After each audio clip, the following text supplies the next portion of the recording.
শিবাদ্রিজার কল্পকথায় সব বন্ধুদের আবারও স্বাগত। আজ আমি আমার বন্ধুদের জন্য একটি গল্প নিয়ে এসেছি। গল্পটির নাম অসহায়ত্ব। খোকা, আমাকে আর মারিস না বাবা। আমার খুব লাগছে যে তুই আমাকে এইভাবে প্রতিদিন মারধর না করে গলায় দড়ি দিয়ে ঝুলিয়ে দে না রে। তোর দুটি পায়ে পড়ি বাবা, আমার আর বাঁচতে ইচ্ছে করে না। চিৎকার করে কান্না জড়ানো গলায় কথার ফাঁকে দৌড়ে যান। তারপর জানালার গ্রিল ধরে দাঁড়িয়ে পড়েন এক প্রৌঢ়া। আবার আর্তনাদ। তিনি জোর আর্তধ্বনি করে প্রতিবেশীদের জানান দেওয়ার চেষ্টা করেন, কিন্তু সাহায্য প্রার্থী কোনো সাহায্য না পেয়ে প্রতিদিনের মতো তার যন্ত্রণাক্লিষ্ট চিৎকার গভীর অন্ধকারের বুকে নিঃশব্দে বিলীন হয়ে যায়। একদিন দুপুরবেলা জোর কাতর চিৎকার, ঠিক যেমন ছোট ছোট ছেলে মেয়েকে বাবা মা শাসন করলে তেমনই কান্নার চিৎকার। অর্থাৎ অবুঝ সন্তানদের চরিত্র গঠনের জন্য মা বাবার শাসনের প্রতিফলনের ন্যায় আর্তস্বর শোনা যায়। কিন্তু এই বিলাপ তো ছোট্ট মেয়ের নয়। কৌতূহলবশত এক প্রতিবেশী ভদ্রলোক তার নিজের বাড়ির জানালায় গিয়ে দাঁড়ান।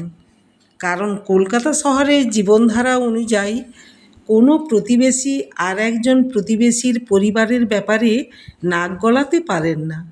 দ্বিজেনবাবু নিছকই আগ্রহবশত এগিয়ে গেলেও তিনি নিজের চোখে যেটা প্রত্যক্ষ করলেন সেটা তিনি কোনোদিন স্বপ্নেও ভাবতে পারেন না।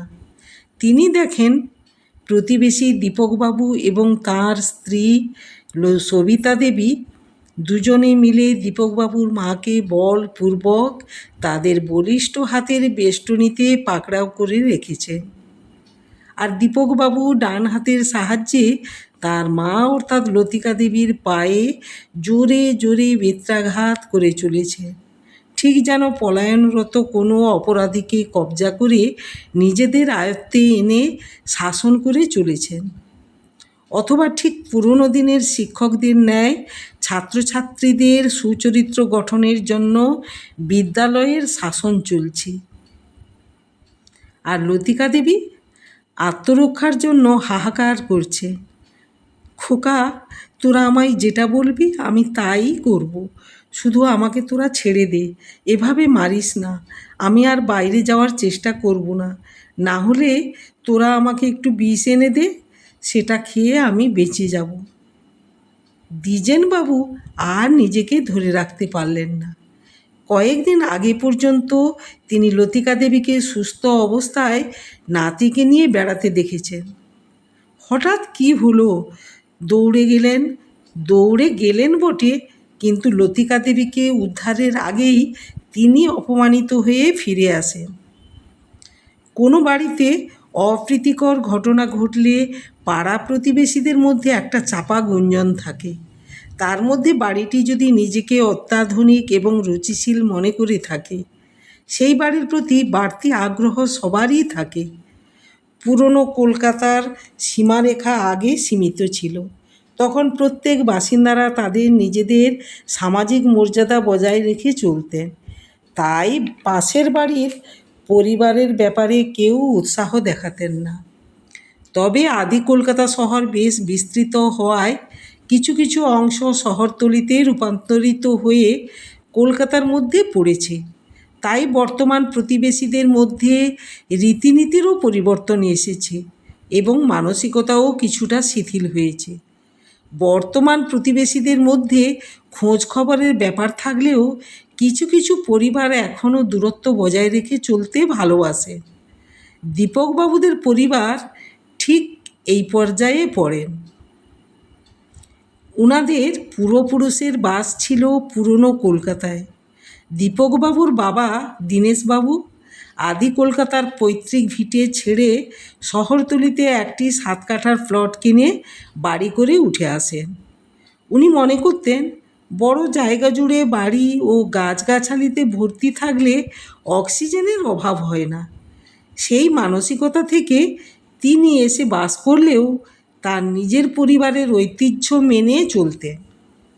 এই ব্যাপারে তার কোনো অন্যথা কোনো দিন হয়নি। তাই প্রতিবেশীরা উনাদের বাড়ির ত্রিসীমানাতেও যেতেন না।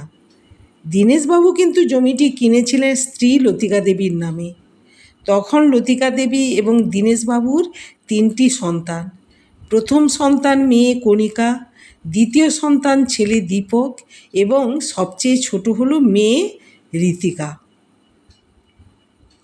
লতিকা দেবী খুব শাসনপরায়ণ নারী এবং ব্যক্তিত্বময়ী ছিলেন। তিনি খুব নিয়মানুবর্তিতার মধ্যে 3 সন্তানকে মানুষ করার চেষ্টা করতেন। তিনি সন্তানদের স্কুল থেকে বাড়ির গৃহশিক্ষক পর্যন্ত সব কিছু নিজেই সামলাতেন। মাঝে মধ্যে আবার তিনি নিজেই সন্তানদের পড়াতেন।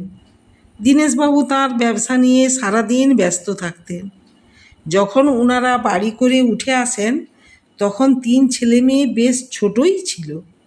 কণিকা ছিল 10 বছরের, দীপক বছর 8 এবং ঋতিকা ছিল প্রায় বছর 3।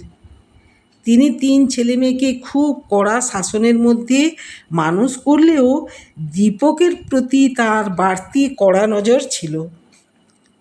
ছেলে সন্তান, তাই লেখাপড়ার প্রতি উদাসীনতা ঠিক উচিত নয়।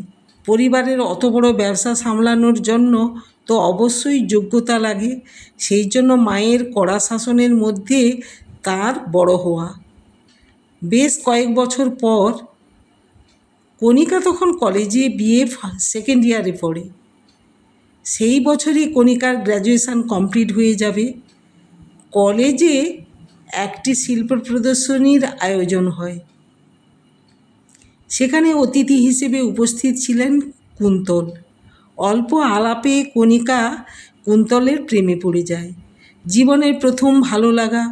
মায়ের কড়া শাসনকে উপেক্ষা করে লাগামহীন প্রেমে মেতে ওঠে। দিনের পর দিন মিথ্যা অজুহাত তো লতিকা দেবীর চোখে ফাঁকি দিতে পারে না। একদিন কণিকা মায়ের কাছে ধরা পড়ে যায় এবং সব সত্যি স্বীকার করে নেয়। কুন্তল একটি বিধর্মী পরিবারের সন্তান।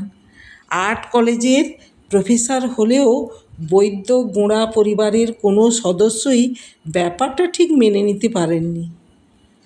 একে প্রেম, তার উপর বিধর্মী, তখন পরিবারের উপর দিয়ে বিশাল ঝড় বয়ে যায়। কুন্তলকে মেনে নেওয়া পরিবারের মধ্যে অসম্ভব ছিল। শহরতলিতে আর্থিক সঙ্গতিহীন কিছু কিছু পরিবার বেশ কয়েক বছর আগে থেকে খ্রিস্টান ধর্মের দিকেই ঝুঁকেছিল। আর ওই রকম পরিবারের সন্তান বাড়ির জামাই হিসেবে লতিকা দেবী মানসিকভাবে ভেঙে পড়ে। মেয়েকে আরও কড়া শাসনের মধ্যে রাখেন। কলেজে যাওয়া, বাইরে বেরোনো সব বন্ধ করে দেন। এমনকি বাড়ির ল্যান্ডলাইন ব্যবহারও বন্ধ। বাড়ির কেউ না কেউ পাহারা দিতেন। গল্পটি আজ এখানেই রাখলাম। পরবর্তী অংশ শোনার জন্য আমার বন্ধুদের কাছে অনুরোধ রইল।